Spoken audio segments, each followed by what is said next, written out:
about her membership of the club. First, you have some time to look at questions 1 to 5.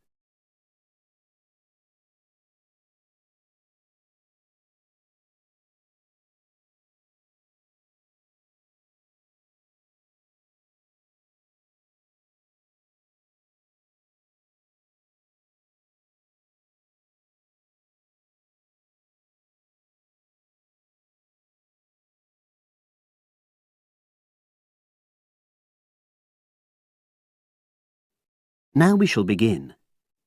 You should answer the questions as you listen, because you will not hear the recording a second time. Listen carefully and answer questions 1 to 5. Oh, excuse me. I wonder if you'd have the time to take part in some market research. What's it about? About this club and your experiences and opinions about being a member. It'll take less than 5 minutes. Oh, OK then, as long as it's quick. Can I start by taking your name? It's Selina Thompson. Is that Thompson? Yes. Okay, great. Thanks. And what do you do for a living? Well, I'm an accountant, but I'm between jobs at the moment. I understand. But that's the job I'll put down on the form. And would you mind my asking which age group you fall into? Below 30, 31 to 50, and above? Over 50, I think we can safely say. Great, thanks. And which type of membership do you have? Sorry, I'm not sure what you mean. Do you mean how long? No, is it a single-person membership? Oh, right, no, it's a family membership. Thanks. And how long have you been a member? Ooh, let me see. I was certainly here 5 years ago, and it was probably 2 to 3 years more than that. Shall I put down 8? Oh, I remember now. It's 9, definitely. Sorry. No problem. I've got that. And the last question in this first part is, what brought you to the club? Sorry? How did you find out about the club? Did you see any ads? Well, I did actually, but I have to say I wasn't really attracted to the club because of that. It was through word of mouth. So you were recommended by a friend? Actually, my doctor. I'd been suffering from high blood pressure, and he said the club was very supportive of people with that condition, so I signed up. Great, thanks. Before you hear the rest of the conversation, you have some time to look at questions 6 to 10.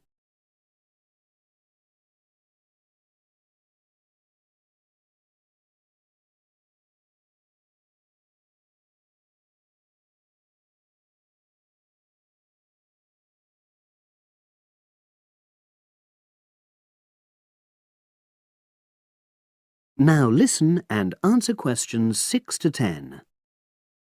Now, for the second part of the form, I want to ask a bit more about your experience of the club. Sure. How often would you say you use the club? It varies enormously, depending on how busy I am. Of course. But on average, per month? I'd say it averages out at twice a week. OK, so 8 on average. Yeah, and 4 of those are aqua aerobics classes. That leads me to the next question. Would you say the swimming pool is the facility you make most use of? Fair to say that, yep. Right, thanks. And are there any facilities you don't use? One area I realise I've never used is the tennis courts. And there's one simple reason for that.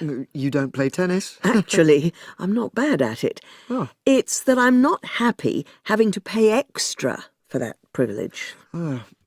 I've made a note of that. Thanks. Now, in the last section, are there any suggestions or recommendations you have for improvements to the club? Only about health and fitness? Anything at all?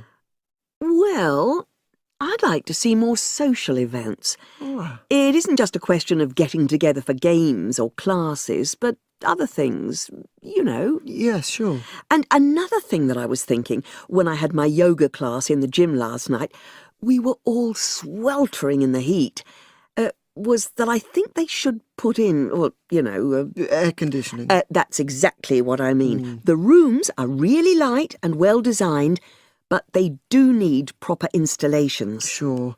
Well, I've made a note of that. Good. So, is there anything else you'd like to suggest? About quality of service, for example? Oh, everyone's very nice here. They couldn't be more friendly and helpful. Oh, but I tell you what, it's a shame the restaurant isn't open in the evening on Saturday, and Sunday as well, for that matter. Oh. So, the club should... Open it later on those days. OK. Well, thank you very much. That's all the questions I have.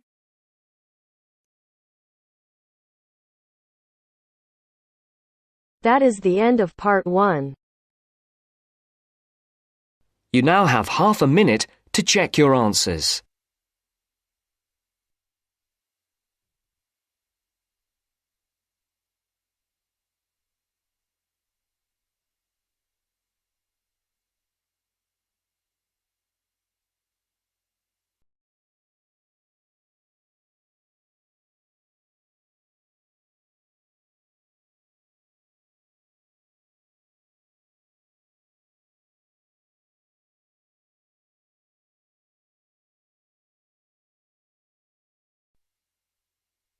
Now turns to part 2. Part 2.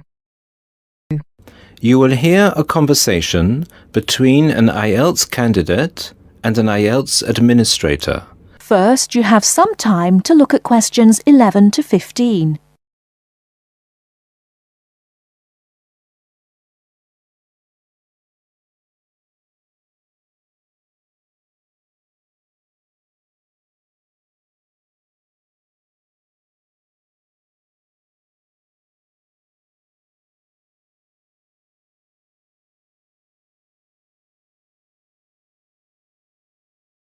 Now, listen carefully and answer questions 11 to 15.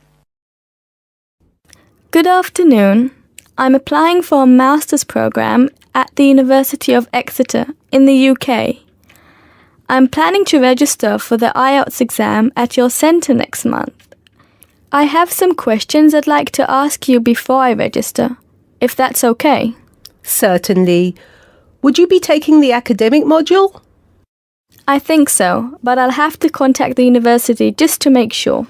You'll probably need the academic because most universities don't accept the general training. And anyway, the procedures to register for the exam are the same for both the general and the academic modules. Good.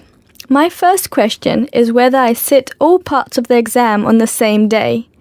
I don't live here, you see, and for me it would be more convenient to do all the papers on the same day. Unfortunately, the speaking part is scheduled for Thursdays, and reading, writing and listening tests take place on Saturdays. We can't change the days, I'm afraid. That's a pity. Well, never mind. What sort of documents do I need to bring in order to register? You'll have to fill in the Ielts application form and bring an ID, a copy of your ID, and 2 passport-size photos on a white background. Will any ID do? We only accept original passports and national IDs. That's good to know. Did you say that reading, writing and listening are scheduled for Saturday? That's right. Will I get a break in between the papers? I'm afraid there aren't any breaks between the papers. Each paper takes an hour to complete, so it's 3 hours straight through. You'll first do listening and then reading, followed by the writing test. This is a standard requirement from Cambridge. Before you hear the rest of the talk, you have some time to look at questions 16 to 20.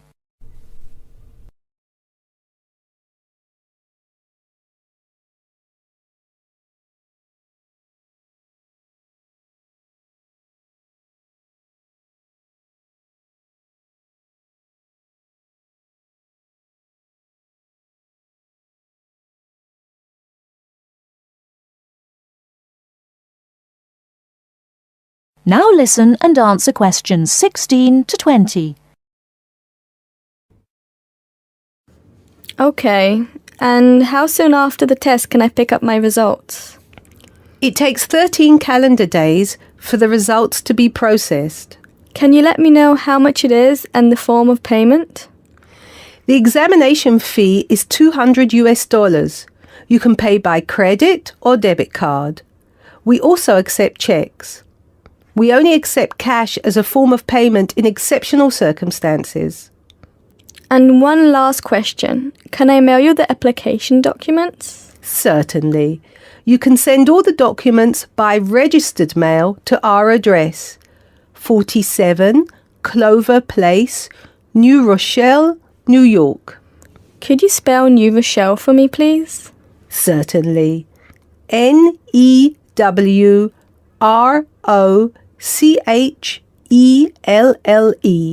Could I have the zip code as well? Sure. Our zip code is 10806. Thanks. You can also email us at inquiry@examsmail.com or phone us at 325-9082. I think that's all.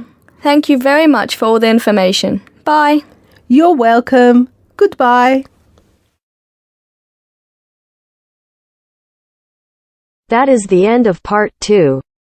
You now have half a minute to check your answers.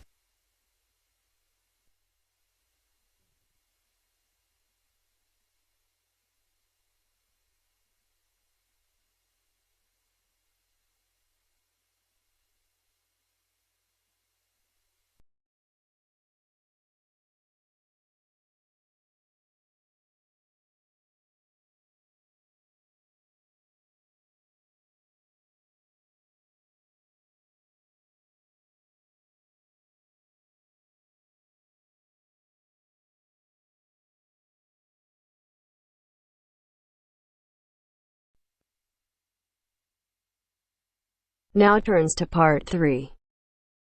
Part 3.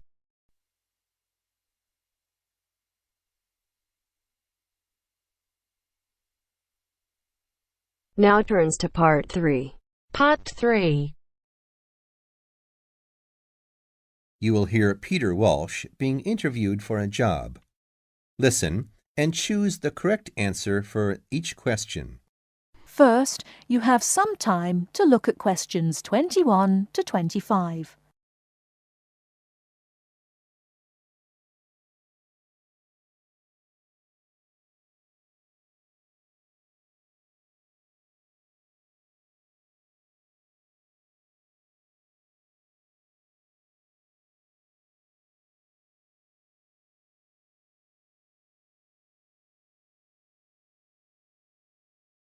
Now, listen carefully and answer questions 21 to 25. Joanne! Hi, you must be Rob. Nice to meet you. So, I hear you're planning to visit Australia. Yeah, and I really wanted to talk to you because I was thinking of spending some time in Darwin, and my sister told me you're from there. That's right. So, tell me about it. Well, where shall I start? Well, Darwin's in what they call the top end, because it's right up at the northern end of Australia, and it's quite different from the rest of Australia in terms of cultural influences. In fact, it's nearer to Jakarta in Indonesia than it is to Sydney, so you get a very strong Asian influence there. That means we get lots of tourists. People from other parts of Australia are attracted by this sort of international cosmopolitan image. And as well as that, we've got the same laid-back atmosphere you get all over Australia. Probably more so, if anything, because of the climate. But what a lot of the tourists don't realize until they get there is that the city's also got a very young population. The average age is just 29, and this makes the whole place very buzzy. Some people think that there might not be that much going on as far as art, music, dancing, and so on are concerned, because it's so remote. I mean, we don't really get things like theater and opera in the same way as cities down in the south, like Sydney, for example, because of the transport expenses. But in fact, what happens is that we just do it ourselves. Lots of people play music, classical as well as pop, and there are things like artist groups and writers groups and dance classes. Everyone does something. We don't just sit and watch other people. You said it's very international. Yeah, they say there are over 70 different nationalities in Darwin. For instance, there's been a Chinese population there for over 100 years. We've even got a Chinese temple.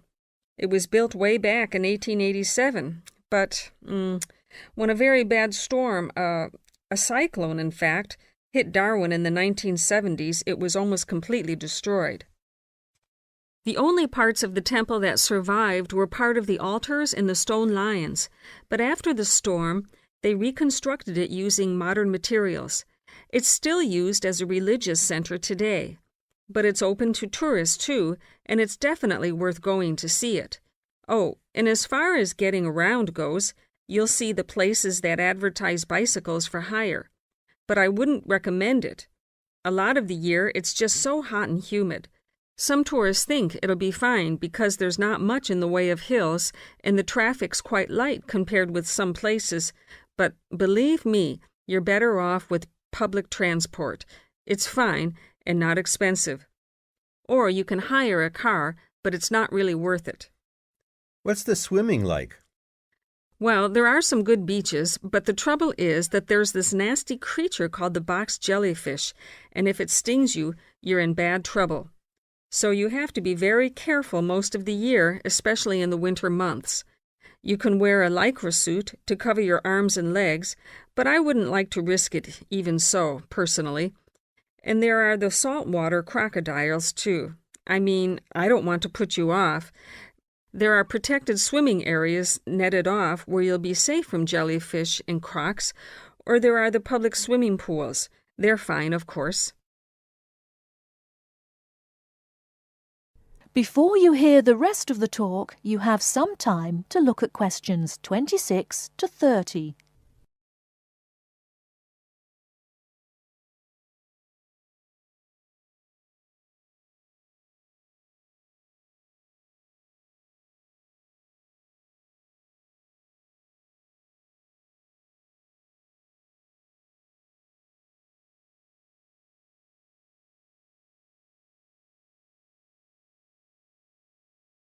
Now listen and answer questions 26 to 30. And answer the questions. Please sit down, Mr. Walsh. My name's Jane Swain, and I'm the personnel manager. Hello, how do you do? Now, this is just a short preliminary interview. I'd like to chat about your present job and what you've done up till now. Yes, of course. Well, could you tell me how long you've had your present position in Weston's? It is Weston's, isn't it? Yes, that's right. I am not sure. Let's see. I left university in 2005. Is that right? Yes, 2005. Then I was unemployed for about 3 months. And then I traveled round America for a few months. So, yes, it must be about 3 years now, in fact. Yes. And have you any particular reason for wanting to change jobs? I mean, why do you want to move? Well, I actually like my present job and still find it interesting and stimulating. The salary's okay, so it's nothing to do with money, though you can always do with more. I suppose the thing is that I'm really very ambitious and keen to get promoted, so that's the real reason. You say you like your job. Can you tell me what aspect you like most? Oh, my dear, that's difficult. There are so many things. The other people are great. There's a good cooperative atmosphere. I mean, among the staff, and compared to other companies, the conditions are great. I mean, the office itself and the working conditions. And then there's the fact that they give me lots of room for initiative and let me make decisions. You know, That's what I really like most about the job. Yes, well, we're looking for someone like that. You know, someone who isn't a clock watcher and who isn't too concerned about working fairly long hours. Oh, I don't mind that. I'm used to it. And what about your education? You went to Manchester University, didn't you? Yes. After leaving school, I started a diploma course in design, but I decided to give it up and did an arts degree at university instead. Good. And have you done any courses since?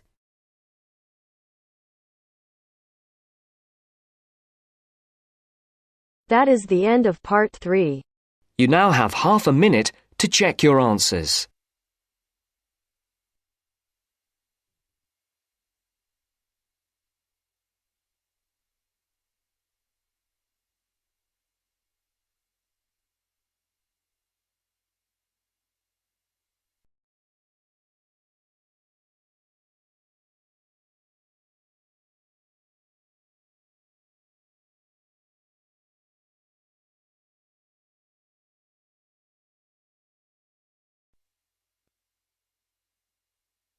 Now turns to part 4.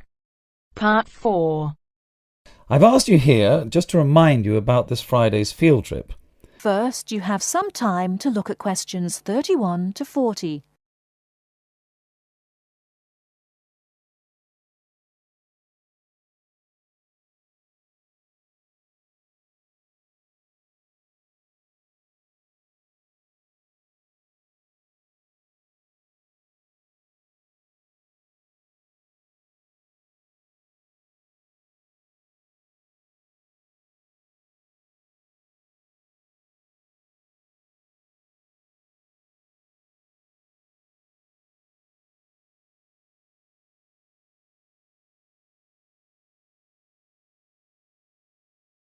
Now listen carefully and answer questions 31 to 40. OK, I'd like to keep this meeting as brief as possible, as I'm sure we all have things to do. I've asked you here just to remind you about this Friday's field trip. This is the first of many field trips you'll be going on, so there are a few rules I'd like to make clear now. Most importantly, I want you all to remember that simply because you are leaving the college does not mean that you are not studying. This is an essential part of your course and should be treated as such. There will be 2 assignments for you to complete whilst you are there, and some extension work you will be expected to do over the weekend, so I suggest you all pay attention on the day. Moving on, remember that we are going to a salt marsh and must dress appropriately. High-heeled shoes and t-shirts are not what I consider appropriate. You need good footwear, preferably boots, and you should bring a waterproof jacket as the weather is unpredictable. It would also be a good idea to bring a change of clothes. There is a chance you will get wet, and a 3-hour return journey in damp clothes is nobody's idea of fun. We will be on the marsh from about 10 o'clock to about 4, so you'll be given a light lunch. However, if you want to bring any snacks with you, then please feel free to do so, although we will be stopping for dinner on the way home. Now, this is the 4th time the college has been to Park Drive Saltmarsh, and so far we have never lost a student. However, remember that there are 28 people going, and if you are late, you will be keeping myself and your colleagues waiting, and at that time in the morning you will not find me very forgiving. Please try to arrive a few minutes before 7. If you are not here on the hour, you risk being left behind. For those of you who are being collected in the evening, you can expect to be back here between 8:30 and 9 p.m. But do warn whoever may be coming for you that the traffic is unpredictable and it may well be later. Before you go, I'll hand out your assignment papers and briefly explain what you have to do. Now, on the first page, all you are required to do is identify the flora and fauna on the page and find an example in the salt marsh. As I told you on Monday, you will need a camera for this. I recommend one of those disposable cameras rather than something more valuable, as the marsh can get very dirty. Now on page 2, you'll be looking more at the bird life on the marsh. You should be able to see what you have to do for this assignment, but there will be plenty of time on the way there to ask any other questions. Well, we'll stop there and I'll see you all on Friday morning. Oh, before you go, just a word of caution. The plants are there to be seen and photographed only. Remember that this is a protected site and we will have to get permission for this trip. If there are any problems, we may not be allowed to go again and you will be spoiling the opportunity for other students.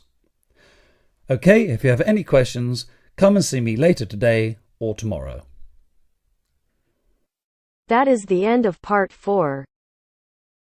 You now have half a minute to check your answers.